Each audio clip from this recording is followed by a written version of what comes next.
निधिवन में रुकने वाला पागल क्यों हो जाता है? जो भी व्यक्ति भगवान का दर्शन कर लेता है उसको संसार फीका लगने लगता है। सांसारिक जीवन, सगे संबंधी, पत्नी पुत्र, सबसे उसका मोह खत्म हो जाता है और उसके जीवन का उद्देश्य पूरा हो जाता है। इसलिए वह विक्षिप्त होकर कुछ दिनों में संसार को छोड़कर सर्वोच्च धाम में चला जाता है। निधिवन में भगवान कृष्ण की रासलीला से जुड़ी कथाएं मथुरा के सरकारी संग्रहालय में एक बंगाली भाषा में लिखा पत्र रखा हुआ है।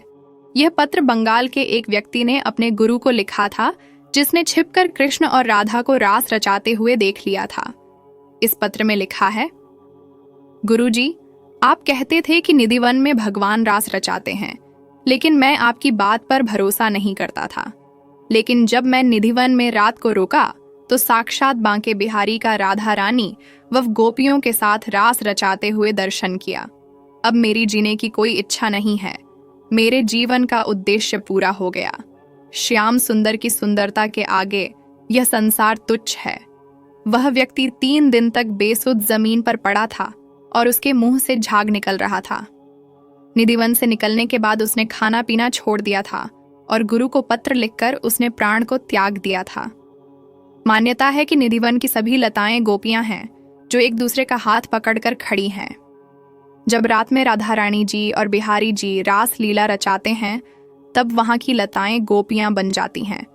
रास लीला इस लौकिक जगत की लीला नहीं है, बल्कि यह अलौकिक है जिसे सांसारिक लोग नहीं देख सकते। कहते हैं कि रात होते ही निधि वन में रहने वाले बंदर, पशु पक्षी सब बाहर निकल जाते हैं। जमीन पर रेंगने वाले कीट जमीन के अंदर समा जाते हैं। बहुत से साधु संत गोपियों और राधा रानी के नुपुर की ध्वनि सुन सकते हैं।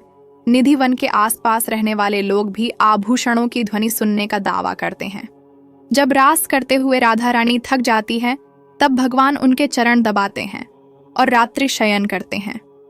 शयन कक्ष में पुजारी जी द्वारा पान, पुष्प, जल और प्रसाद रखा जाता है जो सुबह प्रयोग किया हुआ मिलता है।